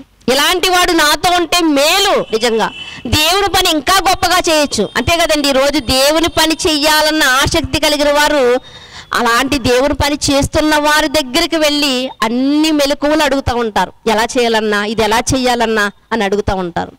ఇప్పుడు పౌలు గారు కూడా అంటున్నారు అలాంటి వాడిని నేను తీసుకువెళ్ళను, కానీ నేను శీలను వెంట పెట్టుకుని నేను వెళ్తున్నానని అక్కడ చెప్పినట్లుగా శీలను తీసుకుని వెళ్ళినట్లుగా అక్కడ మనకి కనిపిస్తూ ఉంటుంది. చూడండి 40వ వచనంలో పౌలు శీలను ఏర్పరచుకుని సహోదరుల చేత ప్రభు కృపకు అప్పగింపబడిన వాడై బయలుదేరి సంఘములను స్థిరపరచుటకును సిరియా కిలికియా దేశముల ద్వారా సంచారం చేసెను.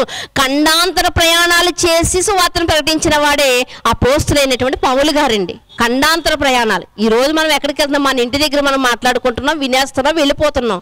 ఒకవేళ ఎక్కడైనా మీటింగ్ ఉందంటే మనకు అందుబాటులో ఉంటే, అవకాశం ఉంటే, ఆటో ఉంటే వెళ్తాం, అంతే కదండి. కానీ అప్పుడు ఆటోలు లేవంట, ఏమీ లేవంట. నడిచి ప్రయాణం. ఒకవేళ ఏదైనా ఒక దూర ప్రాంతం అయితే ఏవో ఆడో ఎక్కేవారు. అలాంటి పరిస్థితుల్లో రాళ్ళలోంచి రప్పల్లోంచి తిండి లేకుండా సుమారు కొన్ని దినాలు తిండి లేకుండా ఈ కొరింథీ పత్రికలో ఉంటుందండి. పౌలు గారి యొక్క చరిత్ర అంతా చదువుతుంటేనే మనకు ఆయాసం వస్తుంది. ఎన్ని బాధలు భరించాడో సువార్తలో. ప్రియమైన దేవుని వర్లారా, అలాంటి మనస్తత్వం కలిగిన వాడుగా శీలా గారు కనిపించారు. కాబట్టి శీలా గారిని వెంట పెట్టుకుని ఆయన ఎక్కడికి బయలుదేరాడంట? ఆయన కిలికీ పట్టణానికి, సిరియా దేశానికి, కిలికీ దేశానికి ఆయన బయలుదేరంట. 2వ ప్రయాణాన్ని కొనసాగించాడంట. తీసుకువెళ్ళి వదిలేశాడు అనుకుంటున్నారా? ఎప్పుడు కూడా ఒక నమ్మకస్తుడైనటువంటి వ్యక్తిని మనం ఎప్పుడు పోగొట్టుకోకూడదండి. నమ్మకస్తుడైనటువంటి వ్యక్తిని మనం ఎప్పుడు పోగొట్టుకోకూడదండి. అందుకనే దేవుడు అంటూ ఉంటాడు, నమ్మకస్తులైన వారిని గురించి నేను వెతుకుచున్నాను అంటాడు. నమ్మకస్తులైన వారి గురించి. ఈరోజు నమ్మకత్వమే మనుషుల్లో లేదు కాబట్టి, విశ్వాసం అనేదే మనుషుల్లో లేదు కాబట్టి, కొన్ని బ్యాంకుల ముందు మనం చూడగలిగితే ఫ్లెక్స్ మీద ఏముంటుందో తెలుసా అండి? ఒక కుక్క ఫోటో వేసి ఉంటుంది. మా బ్యాంక్ ఎలాంటిదో తెలుసా? ఇలా కుక్కల విశ్వాసాన్ని చూపిస్తుందని. ఒక మనిషి ఒక కుక్క ఫోటో వేసుకుని చెప్తున్నాడు అంటే మనుషుల్లో విశ్వాసం లేదనే నిరూపిస్తున్నారు ప్రియమైన దేవుని వర్లారా. కానీ ఇక్కడ శీలా గారిని మనం చూడగలిగితే పౌలు గారికి ఒక సరైనటువంటి పరిచారకుడుగా కనిపిస్తున్నాడు. పౌలు గారికి ఒక సరైనటువంటి మంచి జత పనివాడిగా కనిపిస్తూ ఉన్నాడు ప్రియమైన దేవుని వర్లారా. చూడ ఇంకా ముందుకు మీరు చూడగలిగితే 16వ అధ్యాయం, ఇది అపోస్తలుల కార్యం 16వ అధ్యాయము 16వ వచనంలో ఉన్న మాటను చూడగలిగితే, మేము ప్రార్థనా స్థలములకు వెళ్ళిచుండగా పౌలు గారు శీల గారు పర్యటనలో మాట్లాడుకుంటున్నాం. ప్రార్థనా స్థలానికి వెళ్తున్నప్పుడంట దెయ్యం పట్టినటువంటి ఒక అమ్మాయి కనిపించిందంట. దెయ్యం పట్టంట ఏవేవో మాట్లాడుతూ అవి ఇవి అని చెబుతుంటే అంట వీళ్ళందరూ ఏదో వాస్తవాలు చెబుతుందనంట వాళ్ళు కానుకలు తెచ్చి అర్పిస్తున్నారంట. ఈరోజు మనం చాలా మంది వాడుకల్లో ఉన్నారు కదండి, సోది చెప్పడం అని, ఇలాంటివి అన్నమాట అండి. ఈమె కూడా ఏం చెప్తుందంట అక్కడ చూడగలిగితే, దెయ్యము పట్టినటువంటి ఒక చిన్నదంట సోది చెప్పుట చేత తన యజమానుల కంట బహు లాభం తెస్తుందంట. సోది చెప్పడం వల్ల బహు లాభం తెస్తుందంట. ఎందుకే సోది ఎలా చెప్తుందంటే దెయ్యం పట్టిందంట, దెయ్యం ప్రభావంతో చెప్తుందంట. ఈరోజు మనం ఎంత గుడ్డివారం అంటే జాతకాలను కూడా అండి అరిచేయి చూపించుకుని జాతకాలను కూడా చాలా బాగా నమ్మేస్తూ ఉంటాం. లేదండి మీరు ఈ గోడ తీసేయాలండి, మీరు అది మార్చాలండి, ఇది మార్చాలండి వచ్చి చెప్పాడు అనుకోండి, వెంటనే చేసేస్తూ ఉంటాం. ఏదో రోడ్డు పక్కన కూర్చుని మన జాతకం చెప్పి మీరు ఇది చేస్తే మీరు అంతా గొప్పవారు అయిపోతారని చెప్తున్నాడు చూసారా. మరి అతను గొప్పవాడు కాలేదండి. మరి మనకి చెప్తున్నాడు కానీ అతను ఎందుకు గొప్పవాడు కాలేదు అంటే ఆ మాటలు అతనికి వర్తించలేదా? ఆలోచించండి ప్రియమైన దేవుని వర్లారా. అరచేతిలో వైకుంఠాన్ని చూపిస్తున్నాడు అంటే అసలు అతని స్థితి ఎలా ఉంది? అసలు మన జీవితం పోవాలి, మన బ్రతుకు పోగోవాలి. కానీ ప్రియమైన దేవుని వర్లారా, ఏదో గోడ మారుస్తేనో, పెంకులు మారుస్తేనో, అది మారుస్తేనో, ఇది మారుస్తేనో ఏమీ లాభం లేదండి, ఏమీ లాభం లేదు. ఒక విషయం చెప్పమంటారా? అసలు మనం వాస్తులు అవి ఇవి అనుకుంటాం కానీ భూమినే మనం చూడగలిగితే తిరుగుతూ ఉందండి భూమి అండి. దీనికి వాస్తు ఎక్కడ ఉందండి? అసలు భూమే తిరుగుతూ ఉంది. భూమి తిరుగుతున్న భూమి మీద మనం ఉన్నాం ప్రియమైన దేవుని వర్లారా. తిప్పుతున్నవాడు దేవుడండి. బైబిల్ గ్రంథంలో మనకు కనిపిస్తుంది. మొట్టమొదటిగా ఈ వాస్తవాన్ని చెప్పింది బైబిల్ మాత్రమే.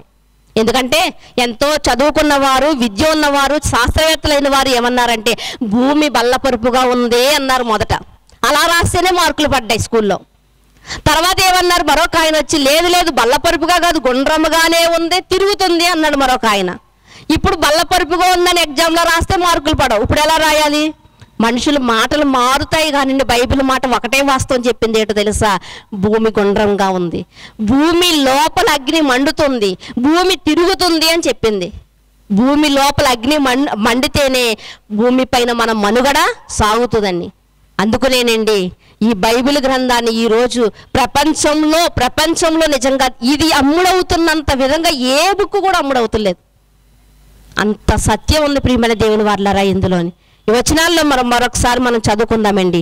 ఆ దెయ్యం పట్టినటువంటి ఆ చిన్నదంట సోది చెప్తుందంట, సోది ద్వారానంట ఎంతో లాభం అంట. పిచ్చివారు ఉంటారు కదండి కొంతమంది అండి, ఆ సోదులు చెప్పించుకోవడానికి అవి చెప్పించుకోవడానికి వెళ్తూ ఉంటారు కదా, వాళ్ళంట ఏం చేస్తున్నారంట, మాటలు నమ్ముతున్నారంట. ఎప్పుడైతే పౌలు గారు వచ్చి దాన్ని గద్దించారో వెంటనే విడిచిపెట్టి దెయ్యం వెళ్ళిపోయిందంట. దెయ్యం వదిలిపోతే సంతోషపడాలి కదండి, కానీ ఇక్కడ ఏం చేస్తున్నారండి, దెయ్యం వదిలిపోయింది, లాభ సాధనం పోయిందనంట. వీళ్ళు ఏం చేశారంటే పౌలు గారిని శీల గారిని పట్టుకునంట, వాళ్ళ బట్టలు విప్పించంట, వాళ్ళ బెత్తములతో కొట్టించంట, వాళ్ళని ఏం చేశారండి, చెరసాలలో వేశారంట. ప్రియమైన దేవుని వారలారా, చెరసాలలో వేశారంట. ఆ పక్క వచనంలో మనం చూడగలిగితే చూడండి 23వ వచనం నుంచి, వారు చాలా దెబ్బలు కొట్టి వారిని చెరసాలలో భద్రంగా కనిపెట్టవాలని చెరసాల నాయకుడికి ఆజ్ఞాపించంట. వాళ్ళ కాళ్ళు కదపకుండా కాళ్ళ కంట పెద్ద పెద్ద బొండ వేసి బిగించారంట. అలాంటి టైంలో నుండి ఇంత దెబ్బలు కొట్టినా అమ్మోయ్ బాబోయ్ అని బాధపడకుండా వాళ్ళు ఏం చేస్తున్నారు అంటే ఆ మధ్యరాత్రి వేళంట పౌలును శీలను దేవునికి ప్రార్థించుచు కీర్తనలు పాడుచుండిరి. అంటే పౌలు గారు కానీ శీల గారిని కానీ మనం చూడగలిగితే కేవలం ప్రసంగం చేయడమే కాదు, కానీ వీళ్ళకి మరొక టాలెంట్ ఏముందంటే గాయకులు. ప్రియమైన దేవుని వారు పాటలు పాడుతున్నారంటే ఎలాంటి టైంలో నుండి, బాధలో నుండి. దెబ్బలు కొట్టారు అంటే అంతగా కాళ్ళు కదపకుండా బొండ వేసి బిగించారు అంటే, ఎంతో మంది సైనికులను పెట్టారు అంటే ఎలా ఉండాలి వీళ్ళ మనస్తత్వం, బిక్కుమంటూ భయంగా ఉండాలి. కానీ అలా లేకుండానంట దేవుని ప్రార్థిస్తున్నారంట.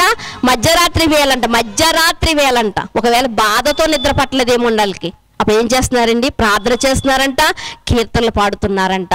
వాళ్ళ భక్తికి దేవుడు మెచ్చాడు. దేవుడు నీ యథార్థతను చూసినప్పుడు వదిలిపెడతాడా? మనిషికైతే నీ యథార్థత నచ్చకపోవచ్చు, ఎందుకంటే చాలా మందికి వంకర త్రోవలే నచ్చుతూ ఉంటాయి. ఇప్పుడు దేవుని యథార్థత నచ్చినటువంటి దేవుడు, యథార్థవంతుల్ని వెతుకుతున్నటువంటి దేవుడు వదిలిపెడతాడంటే వదిలిపెట్టలేదండి. ఆ మధ్యరాత్రి వేళ తన దూతలను పంపించాడంట. అక్కడ భూకంపం కలిగిందంట, తలుపులన్నీ తెరుచుకున్నాయంట, అవకాశం ఇచ్చాడండి దేవుడు. కానీ పౌలు శీల పారిపోలేదండి. ఈ భూకంపం ఎప్పుడైతే ఎడావుడి జరిగిందో చెరసాల నాయకుడు సృహ కోల్పోయాడంట. అతను లేచిన తర్వాత అనుకుంటున్నాడంట, ఇంతమంది ఖైదీల్ని ప్రత్యేకంగా ఖైదీ చేసినటువంటి ఈ పౌలు శీల గారు వెళ్ళిపోయి ఉంటారు, ఇప్పుడు నేను దొరికానంటే రాజు ఏం చేస్తాడంటే చిత్రవధ చేస్తాడు. కాబట్టి అతని చేతిలో చిత్రవధ అనుభవించి చచ్చిపోవడం కంటే నేను చచ్చిపోవడమే సులువుగా, ప్రాణం పోవడమే బెస్ట్ అనుకుని తనకు తాను చంపుకోపోతున్నప్పుడు పౌలు గారు పిలుస్తున్నారు, నాయనా చెరసాల నాయకుడు, అయ్యా మీరేమి చేసుకోకుండా మేము అందరం ఇక్కడే ఉన్నాం. విచిత్రం ఏమిటంటే అండి, మధ్యరాత్రి వేళ వాళ్ళ పాటలు పాడి ప్రార్థన చేసినప్పుడు అండి వాళ్ళతో పాటు చాలా మంది ఉన్నారంట ఖైదీలు. వీళ్ళు దేవుని యందు భయభక్తులు కలిగిన వారు కాబట్టి వీళ్ళు పారిపోలేదు. మరి మిగిలిన వాళ్ళు పారిపోవచ్చు కదా, ఎందుకు పారిపోలేదు?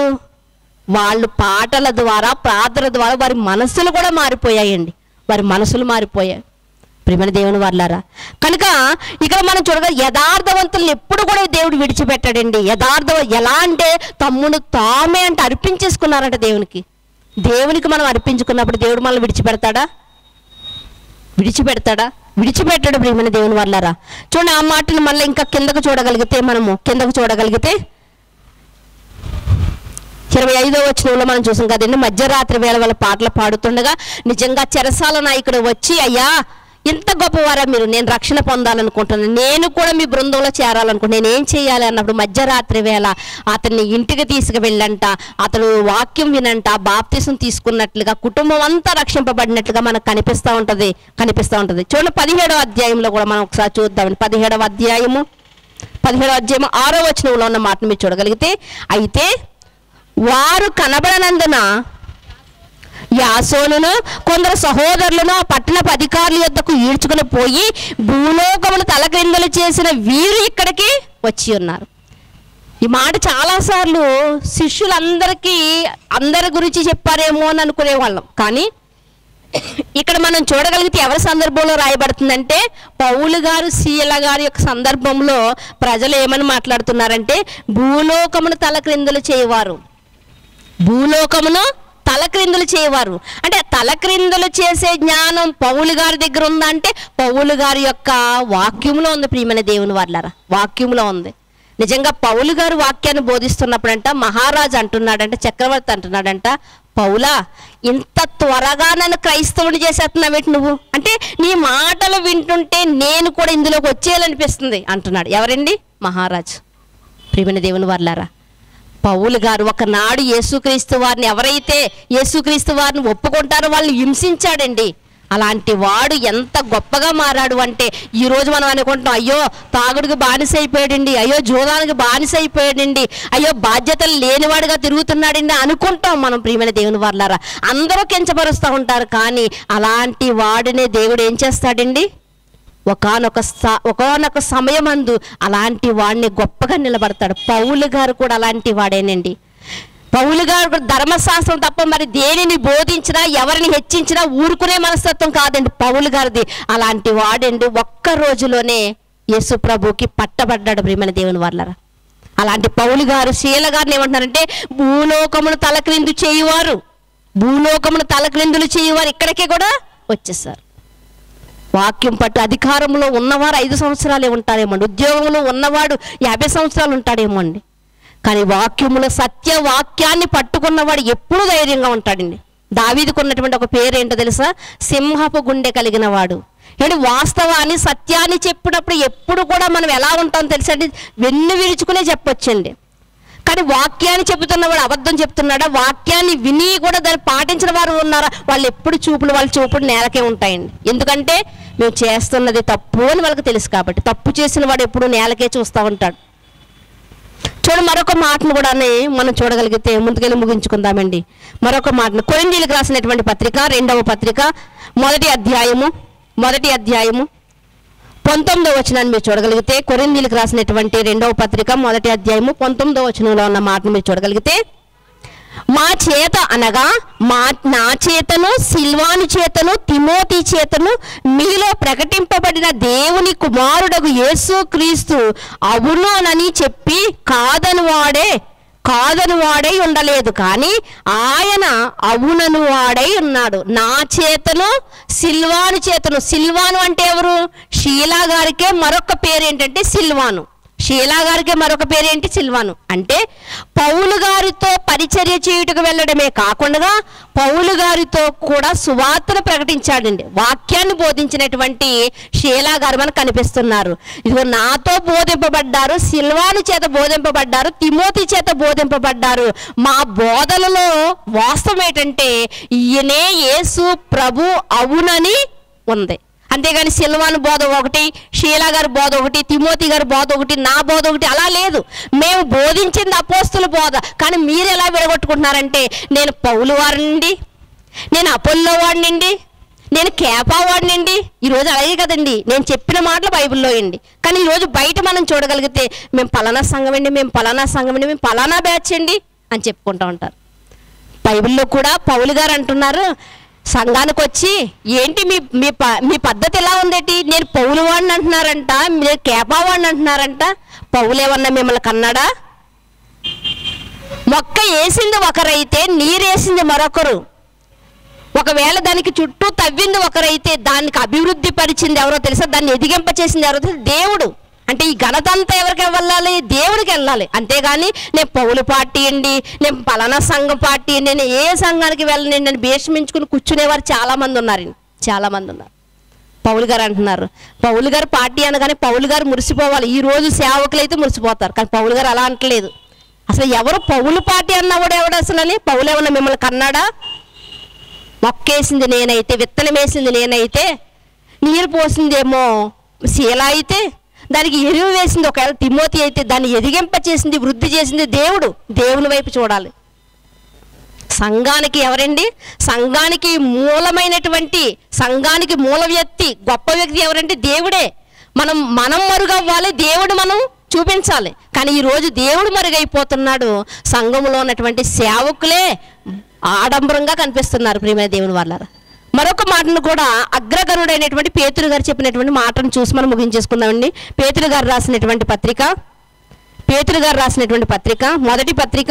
మొదటి పత్రిక 1వ అధ్యాయము 1-2 వచనాలను చూడగలిగితే, యేసుక్రీస్తు అపోస్తలుడైన పేతురును తండ్రి అయిన దేవుని భవిష్యత్తు జ్ఞానమును బట్టి ఆత్మ వలన పరిశుద్ధత పొందిన వారై విధేయులవుటకును యేసుక్రీస్తు రక్తము వలన ప్రోక్షింపబడుటకును ఏర్పరచబడిన వారికి అనగా పొంతు, గలతీయ, కప్పదొకియ, ఆసియా, బితునియా అను దేశముల యందు చెదరిన వారికి యాత్రికులకు నేను రాస్తున్నాను. ఎవరికంటే ఎన్ని దేశాల గురించి రాశారండి ఈ పేతురు గారు?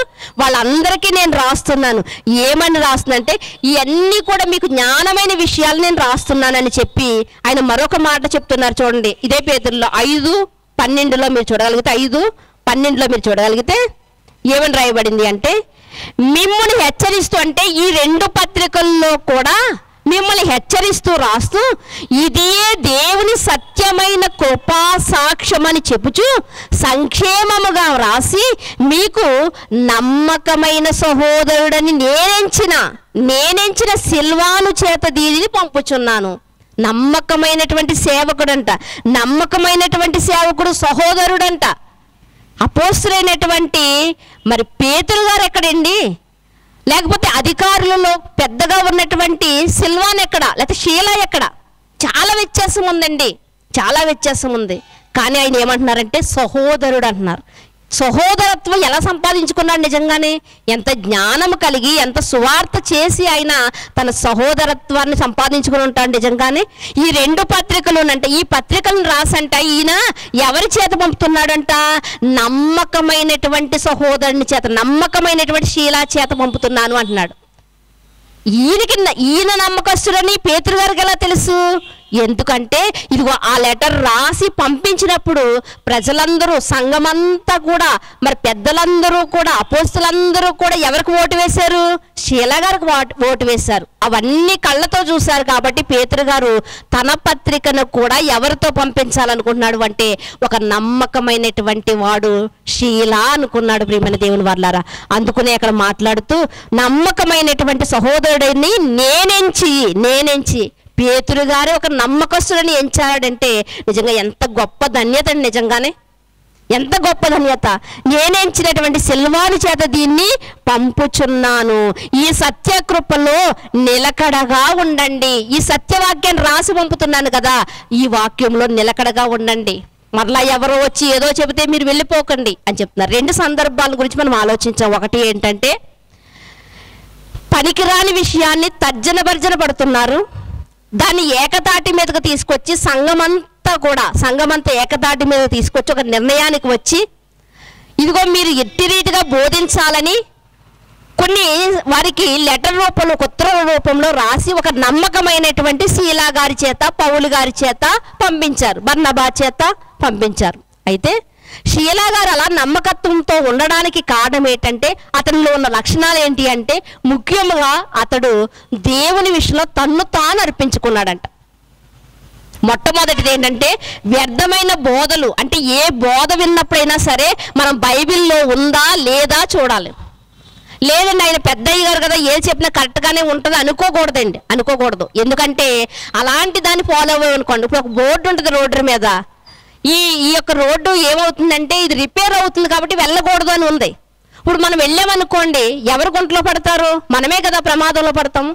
ఇప్పుడు దేవుడు కూడా చెప్తాడు సత్యవాక్యం అపోస్తుల బోధ అని ఎందుకు చెప్తున్నాడంటే ఈ బోధలో మీరు, అపోస్తుల బోధలో వెళ్తేనే మీరు యేసుక్రీస్తు వారిని వెంబడించగలరు, యేసుక్రీస్తు వారు ఉన్నటువంటి చోటుకు వెళ్ళగలరు. యేసుక్రీస్తు వారి యొక్క మార్గమై ఉన్నారు కదా, ఆ మార్గంలో మీరు వెళ్ళాలి అంటే ఈ బోధను అనుసరించాలి అంటున్నారు. కనుక అలా అని ఎక్కడికి వెళ్ళొద్దని నేను చెప్పట్లేదు, కానీ ఎక్కడ మీరు విన్నప్పటికీ కూడా మీ చేతిలో ఉన్నటువంటి బైబిల్ గ్రంథంలో ఉందా లేదా చెప్పబడిన మాట ఆలోచించాలి ప్రియమైన దేవుని వారలారా. తర్వాత విషయం ఏమిటి అంటే ఒక మంచి అగ్రగణుడైనటువంటి పేతురు గారే శీలా గారిని నా సహోదరుడు అన్నాడంటే ఎంత యోగ్యత సంపాదించుకున్నాడు, ఎలా సంపాదించుకున్నాడంటే తను తాను అర్పించుకున్నాడంట. మొట్టమొదటిగా మనం చూడగలిగితే ముఖ్యులలో ఒకడుగా కనిపిస్తున్నాడు ఆయన. రెండవది మనం చూడగలిగితే ప్రవక్తగా కనిపిస్తున్నాడు. మూడవది చూడగలిగితే మనం ప్రియమైన దేవుని వారలారా అందరినీ ఆదరించి బలపరుస్తున్నాడంట. నిన్నే మాట్లాడుకున్నాం కదా, నీ మాట ఉప్పు వేసినట్లుగా రుచికరంగా ఉండాలి. అంటే మాట వల్ల ఏమవుతుందంటే ఎదుటివాని యొక్క బాధ తొలగించేటట్లుగా ఉంటుంది మన యొక్క మాట. కనుక ఇతని మాట ఎలా ఉంది అంటే బలపరుస్తుందంట, ఆదరిస్తుందంట, స్థిరపరుస్తుందంట. ఎవరి మాట అండి? శీలా గారి మాట. మరొక లక్షణం ఆయనలో ఉన్నది ఏంటి అంటే, నేను ఏదో సువార్త ప్రకటిస్తున్నాను కదా, నా పని ఇదే అనుకుంటలేదు. గాయకుడండి, అవసరమైన చోట అతను పాటలు పాడుతున్నాడు. నేను చెరసాలలో ఉన్నాను కదా, పాటల బృందం రావాలి అనుకుంటలేదు. ఆయనే గాయకుడై పాట పాడుతున్నాడంట. కష్టంలో ఉన్నా, బాధలో ఉన్నా కానీ ప్రార్థన చేస్తున్నాడు. ప్రార్థనా జీవితం కలిగిన వాడు, తనకి ఇచ్చిన అవకాశాన్ని పోగొట్టుకోకుండా పాటలు పాడుతున్నటువంటి వాడుగా మనకు ఆయన కనిపిస్తూ ఉన్నాడు. మరొక మాట ఏమిటి అంటే, ఒక మంచి నమ్మకస్తుడిగా ఉన్నాడు కాబట్టి అగ్రగణుడైన పేతురు నా సహోదరుడు అన్నాడు. పౌలు గారు తన రెండో ప్రయాణంలో కూడా వెంట పెట్టుకుని వెళ్ళారు. ఈరోజు మనం అట్టి రీతిగా ఉన్నామా ప్రియమైన దేవుని వారలారా? పౌలు గారంతటి వానితోనే ఆయన సువార్త ప్రకటించాడు అంటే ఎంత గొప్ప స్థానాన్ని సాధించాడండి. ఈరోజు మనం వచ్చి 20 సంవత్సరాలు 30 సంవత్సరాలు అయ్యిందండి. మనం 40 సంవత్సరాలు అయిన వాళ్ళు కూడా ఉన్నారు. సీనియారిటీ పెరిగింది కానీ మనలో ఏం పెరగలేదండి? ఆధ్యాత్మిక అభివృద్ధి పెరగలేదు ప్రియమైన దేవుని వారలారా. అంచెలంచెలుగా శీలా గారు ఎలా ఎదిగారో మనం చూస్తున్నాం. అలాంటి నమ్మకత్వాన్ని మనం సంపాదించుకోవాలండి. అలాంటి వారుగా ఉండాలి. ఎవరిని ఫస్ట్ కొంటా వచ్చి వెనక బెంచీలో విశ్వాసగా కూర్చున్నటువంటి వారు విశ్వాసగానే ఉండిపోతున్నారు కానీ ఎదర లైన్లోనికి వచ్చి పాటలు పాడతానండి, ప్రార్థన చేస్తానండి అన్నవారు ఎవరూ కనిపించట్లేదు. అంటే ఎలా ఉన్నారో తెలుసండి? మరుగుజ్జి వారుగానే ఉండిపోయారు క్రైస్తవ జీవితంలో. అదే మన పిల్లలు మరుగుజ్జితనంలో ఉంటే మనం సంతోషిస్తామా? బాధపడిపోతామండి. ఎంతమంది డాక్టర్ల దగ్గర తీసుకువెళ్తాము. కనుక ఆలోచించండి, మనము కూడా ఆధ్యాత్మిక మరుగుజ్జి కలిగిన వారుగా ఉంటే మనల్ని పంపించినటువంటి, మనల్ని కన్నటువంటి మన పరలోకపు తండ్రి బాధపడడా? ఆలోచించండి ఒకసారి. మన పిల్లల కోసం మనం బాధపడినప్పుడు మన కోసం మన పరలోకమందున్న తండ్రి బాధపడ్డా? ఇప్పుడు షీలా గారిని చూసినప్పుడు పరలోకమందున్న దేవునికి ఎంత సంతోషం కలుగుతుందండి. ఇన్ని లక్షణాలు కలిగి ఉన్నాడు. ఇల్లంతటిలో నమ్మకమైన వాడుగా ఒక మంచి సర్టిఫికేట్ మోషే గారు పొందుకుంటే, నా ప్రాణాన్ని పెడతాను ప్రజలందరి కోసం, ప్రజలందరినీ పాపం నుండి విమోచిస్తాను అన్నటువంటి నమ్మకంతో యేసుక్రీస్తు వారు వచ్చి నమ్మకాన్ని వమ్ము చేయకుండా ఆయన సాధించి వెళ్తే, అలాంటి యేసుక్రీస్తు వారిని ధరించుకున్నటువంటి మనం ఈరోజు సువార్త మోస్తాము, క్రీస్తు కోసం ప్రకటిస్తాము. ఏమైనా సంస్కారం తీసుకున్నప్పుడు ప్రతిసారి మనం చదువుకునే మాట, అందరూ చదువుకునే మాట, ప్రతి సంఘంలో చదువుకునే మాట, క్రీస్తు వచ్చేంత వరకు కూడా క్రీస్తు మరణాన్ని ప్రకటిస్తాననే చదువుతాం కదండి. అందరూ అదే చదువుతారండి. మరి ప్రకటిస్తున్నారండి? మరి క్రీస్తును ధరించినటువంటి మనము మన జీవితాలు ఎలా ఉన్నాయి ప్రియమైన దేవుని వారలారా? నమ్మకంగా ఉన్నామా? మనకిచ్చిన శరీరం మీద, మనకిచ్చిన దేహం మీద నమ్మకంగా ఉన్నామా? మీకు ఇచ్చిన అవయవాలు నీతిగా సాధనాలుగా నువ్వు వాడాలని దేవుడు మాట్లాడినప్పుడు నమ్మకంగా ఉన్నామండి? నా అవయవాలు నా ఇష్టం ఇలాగే కదా అంటున్నాం. నమ్మకంగా ఉన్నావా? నీకు ఇచ్చిన ఇంటి మీద నమ్మకంగా ఉన్నావా? నీకు అప్పగించినటువంటి సువార్త మీద నమ్మకంగా ఉన్నావా? ఎంతోమంది ఉండగా, ఎంతోమంది వరకు ఎందుకండి, తల్లి గర్భంలోనికి ఎన్ని కోట్ల కణాలు వెళ్ళాలనుకుంటాయండి, కోట్ల కణాలు వెళ్ళాలనుకుంటాయి. కానీ అందులో నువ్వు మాత్రమే, నేను మాత్రమే తల్లి గర్భంలోనికి వెళ్ళి భూమి మీదకి వచ్చాం. అంటే మనం అందరం ఎలాంటి వాళ్ళం? సెలెక్ట్ అయిన వాళ్ళం అండి, అంతే కదండి. ఎన్ని కోట్ల కణాలు నేల రాలిపోయాయండి. మనం ఒక్కలమే తల్లి గర్భంలోకి వెళ్ళామంటే, ఇదిగో ఈరోజు ఇలా 6 అడుగుల దేహంగా మారిపోయామంటే దేవుని చేత మనం సెలెక్ట్ అయిన వాళ్ళమండి. మరి దేవుడు ఎంతో నమ్మకంతోనూ ఎంతో మన మీద ఎంతో ఆయన ఆలోచన పెట్టుకుని భూమి మీదకి పంపిస్తే మనం ఆయన నమ్మకాన్ని ఒమ్ము చేస్తున్నాం ప్రియమైన దేవుని వల్ల. నమ్మకస్తులుగా బ్రతకలేకపోతున్నాం, నమ్మకమైనటువంటి సేవ చేయలేకపోతున్నాం. మన దేవుడు ఏదైతే ఇల్లు అనుకున్నాడో, నేను మాట్లాడుకున్నాం కదండి, ఏదైతే ఇల్లు అనుకున్నాడో ఈ దేవాలయం, ఈ దేహం అనే దేవాలయం మీద కూడా మనం ఏం చేస్తున్నామండి? నాది అనుకుంటున్నాం. కానీ ఇది దేవుడిది కదా, దేవుని పని చెయ్యాలి కదా అన్న ఆలోచన మనకు రావట్లేదు. షీలా గారు ఈరోజు మనకి ఏమి నేర్పిస్తున్నారంటే, అనేక లక్షణాలు కలిగినటువంటి ఒక వ్యక్తిగా, అన్నిటిలో నమ్మకమైన వాడిగా ఉండి గొప్పవారితో సహోదరుడు అనిపించుకున్నాడు. పరలోకమందు ఉన్నటువంటి తండ్రికి సంతోషకరంగా ఒక వ్యక్తిగా అతను మారిపోయాడు. ఈరోజు మనకున్న ఆయుష్కాలం ఎంతో నాకు తెలియదు కానీ మీకు మీరు ఆలోచించుకోండి. మిగిలిన ఆయుష్కాలంలో ఉన్న దేవుని విషయంలో మనం దేవుని సంతోష పెట్టేవారముగా, నమ్మకమైనటువంటి భక్తులుగా మనం అందరూ ఉండాలని కోరుకుంటున్నాను. ఎందుకంటే నమ్మకస్తులైన వారి కోసమే దేవుడు వెతుకుతున్నాడంట. ఒకవేళ అదే నమ్మకత్వం మనలో లేకపోతే దేవుడు ఏం చేస్తాడో తెలుసండి, మనకి ఇచ్చిన ఈవుల్ని మరొకరికి ఇచ్చేస్తాడేమో. ఒకవేళ ఆలోచిద్దాం ప్రియమైన దేవుని వారలారా, ఆలోచించి ఒక చక్కటి నిర్ణయాన్ని తీసుకుందాం, ప్రార్థన చేసుకుందాం. మమ్మల్ని మిక్కిలిగా ప్రేమించినటువంటి మా ప్రియ పరలోకపు తండ్రి, మీ ఘనమైన శ్రేష్టమైన నామమును బట్టి మీకు వందనములు స్తోత్రములు చెల్లించుకుంటున్నాం తండ్రి. అయ్యా, మీరెంతో తండ్రి దేవ మమ్మల్ని ప్రేమించి ఈ లోకానికి పంపించి మా కొరకు మీరు ప్రేమించిన కుమారుని బలిగా అర్పించి తండ్రి దేవ మీ పనిలో మేముండాలని తండ్రి, మీ ఆజ్ఞల ప్రకారముగా నడవాలని తండ్రి దేవా మీరు ఎంతో ఆశ కలిగి ఎదురు చూస్తూ ఉండగా తండ్రి దేవా మేము ఇంకా తప్పిపోయినటువంటి కుమారుడుగానే ఉన్నామేమో తండ్రి. తప్పిపోయిన కుమారుడు తప్పిపోయినట్లు ఉండలేదు కానీ తండ్రి, తప్పు తెలుసుకుని తిరిగి వచ్చినట్లుగా మేము కూడా తండ్రి మాలో ఎటువంటి లోపాలు ఉన్నాయో సరిచేసుకుని తండ్రి దేవా మరలా మాకు మిగిలినటువంటి ఆయుష్ కాలం అంతా కూడా తండ్రి దేవా మీ సన్నిధిలో నమ్మకస్తులుగా జీవించే జీవితాలుగా మా జీవితాలు మలచమని, అందుకు గాను ఇదిగో తండ్రి షీలాను గురించి మా ముందుంచారు, షీలాను గురించి మాతో మాట్లాడారు కనుక తండ్రి ఒకవేళ అలాంటి లక్షణాలలో తండ్రి ఒక్క లక్షణమైన మాలో లేకపోతే వాటిని మేము సంపాదించుకున్నట్టుకు కృపచూపమని కోరుకుంటూ తండ్రి ఉన్నవారం ఇట్టి రీతిగా ఉండకుండా ఆధ్యాత్మిక అభివృద్ధి పొంది తండ్రి దేవా మీ సన్నిధిలో మిమ్మల్ని సంతోష పెట్టేవారుగా మేము ఉండడానికి సహాయం చేయమని కోరుకుంటూ మీ కుమారుని ద్వారా తండ్రి మీరు మాకు మార్గాన్ని ఏర్పాటు చేశారు తండ్రి. ఆయనే సత్యం, ఆయనే మార్గం, ఆయనే జీవం అని చెప్పారు కాబట్టి ఆయన వెంబడి మేము ప్రయాణం చేస్తేనే తండ్రి ఆ జీవానికి వెళ్ళగలం, నిత్య జీవాన్ని పొందుకోగలం తండ్రి. అలాంటి నిత్య జీవాన్ని పొందుకోవడానికి తండ్రి దేవా తండ్రి అపోస్తుల బోధయందు తండ్రి స్థిరపరచబడిన వారుగా మేము ఉండడానికి సహాయం చేయమని కోరుకుంటూ సమస్త మహిమ ఘనత ప్రభావములు మీకు ఆరోపించుకుంటూ మీ కుమారుడు మా రక్షకుడైన యేసుక్రీస్తు వారి ఉన్నతమైన నామంలో ప్రార్థన అడిగి వేడుకొనిచున్నాము పరమ తండ్రి. ఆమేన్.